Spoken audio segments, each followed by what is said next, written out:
आध्यात्मिक भक्ति कहानी सुनने वाले सभी श्रोतागणों को जय श्री राधे, जय श्री कृष्णा। रावण के जन्म की कथा।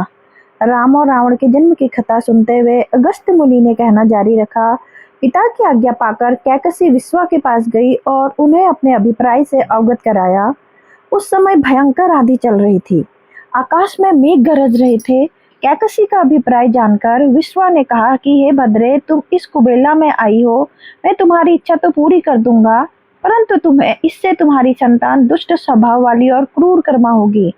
मुनि की बात सुनकर कैकसी उनके चरणों में गिर पड़ी और बोली कि हे भगवान, आप ब्रह्मवादी महात्मा हैं, आपसे मैं ऐसे दुराचारी संतान पाने की आशा नहीं करती, अतः आप मुझ पर कृपा करें। कैकसी के वचन सुन मुनि विश्वा ने कहा कि अच्छा, तो तुम्हारा सबसे छोटा पुत्र सदाचारी और धर्मात्मा होगा।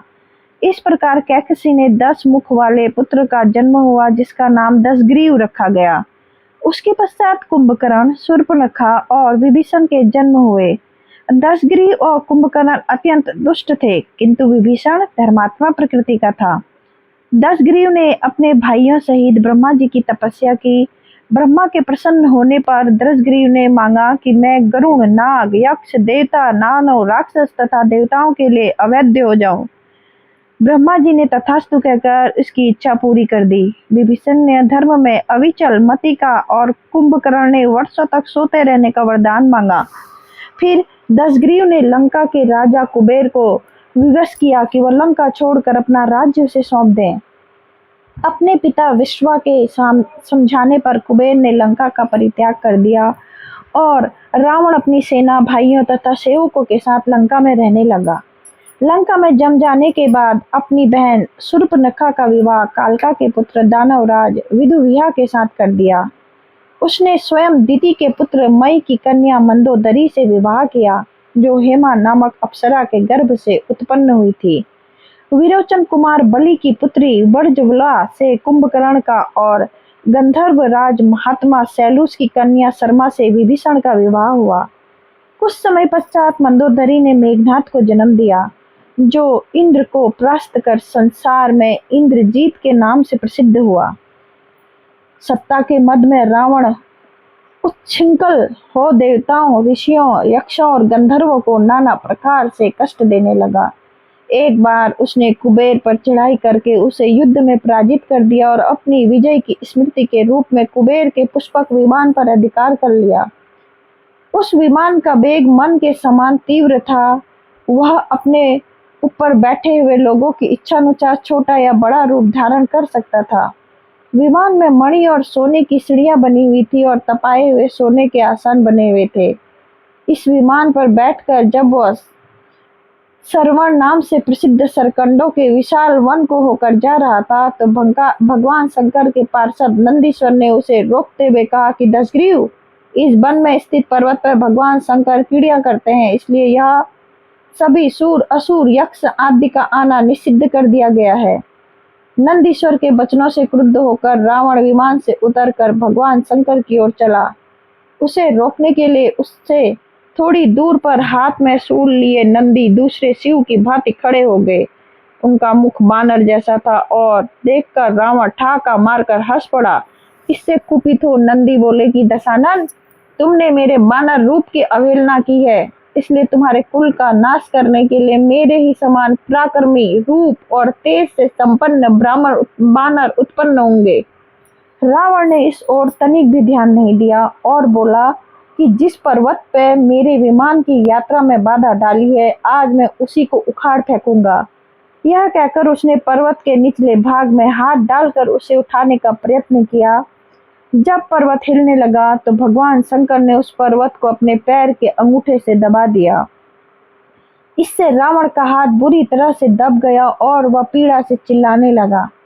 जब वह किसी प्रकार से हाथ न निकाल सका तो रोते रोते भगवान शंकर की स्तुति और क्षमा प्रार्थना करने लगा। इस पर भगवान शंकर ने उसे क्षमा कर दिया और उसके प्रार्थना करने पर उसे एक चंद्रहास नामक खड़ग भी दिया। अगस्त्य मुनि ने कथा को आगे बढ़ाया। एक दिन हिमालय प्रदेश में भ्रमण करते हुए रावण ने ब्रह्मर्षि कुशध्वज की कन्या वेदवती को तपस्या करते देखा। वह उस पर मुग्ध हो गया और उसके पास आकर उसका परिचय तथा अविवाहित रहने का कारण पूछा। वेदवती ने अपने परिचय देने के पश्चात बताया कि मेरे पिता विष्णु से मेरा विवाह करना चाहते थे। इससे क्रुद्ध होकर मेरी कामना करने वाले दैत्यराज शंभु ने सोते में उनका वध कर दिया। उनके मरने पर मेरी माता भी दुखी होकर चिता में प्रविष्ट हो गई। तब से मैं अपने पिता की इच्छा पूर्ति करने के लिए भगवान विष्णु की तपस्या कर रही हूँ। उन्हीं को मैंने अपना पति मान लिया है। पहले रावण ने वेदवती को बातों में फुसलाना चाहा, फिर उसने जबरदस्ती करने के लिए उसके केस पकड़ लिए। वेदवती ने एक ही झटके में पकड़े हुए केस काट डाले। फिर यह कहती भी अग्नि में प्रविष्ट हो गई कि दुष्ट, तूने मेरा अपमान किया है। इस समय तो मैं यह शरीर त्याग रही हूँ, परंतु तेरे विनाश करने के लिए मैं अयोनिजा कन्या के रूप में जन्म लेकर किसी धर्मात्मा की पुत्री बनूंगी। अगले जन्म में वह कन्या कमल के रूप में उत्पन्न हुई। उस सुंदर कांति वाली कमल कन्या को एक दिन रावण ने अपने महलों में ले गया। उसे देखकर ज्योतिषी ने कहा कि राजन, यदि यह कमल कन्या आपके घर में रही तो आपके और आपके कुल के विनाश का कारण बनेगी। यह सुनकर रावण ने उसे समुद्र में फेंक दिया। वहां से वह भूमि को प्राप्त होकर राजा जनक के यज्ञ मंडप के मध्यवर्ती भूभाग में जा पहुंची। वहां राजा द्वारा हल से जोती जाने वाली भूमि में वह कन्या फिर प्राप्त हुई। वही वेदवती सीता के रूप में आपकी पत्नी बनी और स्वयं सनातन विष्णु है। इस प्रकार आपके महान शत्रु रावण को वेदवती ने पहले ही अपने शाप से मार डाला था। आप तो उसे मारने में केवल निमित्त मात्र थे। अनेक राजा महाराजाओं को पराजित करता हुआ दशग्रीव इक्ष्वाकु वंश के राजा अनरण्य के पास पहुंचा तो अयोध्या पर राज्य करते थे। उसने उन्हें भी द्वंद्व युद्ध करने अथवा पराजय स्वीकार करने के लिए ललकारा। दोनों ने भीषण युद्ध हुआ, किंतु ब्रह्मा जी के वरदान के कारण रावण उनसे पराजित न हो सका। जब अनरण्य का शरीर बुरी तरह से क्षत विकसित हो गया तो रावण इक्ष्वाकु वंश का अपमान और उपहास करने लगा। इससे कुपित होकर अनरण्य ने उसे श्राप दिया कि तूने अपने व्यंग्यपूर्ण शब्द से इक्ष्वाकु वंश का अपमान किया, इसलिए मैं तुझे श्राप देता हूँ कि महात्मा इक्ष्वाकु के इसी वंश के दशरथ नंदन राम का जन्म होगा जो तेरा वध करेंगे। यह कहकर राजा स्वर्ग सिधार गए। रावण की उदंडता में कमी नहीं आई। राक्षस या मनुष्य जिसको भी वह शक्तिशाली पाता उसी के साथ जाकर युद्ध करने लगता। एक बार उसने सुना कि किष्किंधापुरी का राजा बलि बड़ा बलवान और पराक्रमी है, तो वह उसके पास युद्ध करने के लिए जा पहुंचा। बलि की पत्नी तारा, तारा के पिता सुषेण, युवराज अंगद और उसके भाई सुग्रीव ने उसे समझाया कि इस समय बलि नगर में बाहर संध्या उपासना के लिए गए हुए हैं। वे ही आपसे युद्ध कर सकते हैं और कोई वानर इतना पराक्रमी नहीं है जो आपके साथ युद्ध कर सके, इसलिए आप थोड़ी देर उनकी प्रतीक्षा करें। फिर सुग्रीव ने कहा कि राक्षस राज, सामने जो शंख जैसे हड्डियों के ढेर लगे हैं वो बाली के साथ युद्ध की इच्छा से आए। आप जैसे वीरों के ही हैं। बाली ने इन सब का अंत किया है। यदि आप अमृत पीकर आए होंगे तो भी जिस क्षण बाली से युद्ध करेंगे वह क्षण आपके जीवन का अंतिम क्षण होगा। यदि आपको मरने की बहुत जल्दी हो तो आप दक्षिण सागर के तट पर चले जाइए, वहीं आपको बाली के दर्शन हो जाएंगे। सुग्रीव के वचन सुनकर रावण विमान में सवार हो तत्काल दक्षिण सागर में उस स्थान पर जा पहुंचा जहां बाली संध्या कर रहा था। उसने सोचा कि मैं चुपचाप बाली पर आक्रमण कर दूंगा। बाली ने रावण को आते देख लिया था, परंतु वह तनिक भी विचलित नहीं हुआ और वैदिक मंत्रों का उच्चारण करता रहा। जो ही उसे पकड़ने के लिए रावण ने पीछे से हाथ बढ़ाया, सतर्क बाली ने उसे पकड़कर अपनी काख में दबा लिया और आकाश में उड़ चला। रावण बार बार बाली को अपनी नखों से कचोटता रहा, किंतु बाली ने उसकी कोई चिंता नहीं की।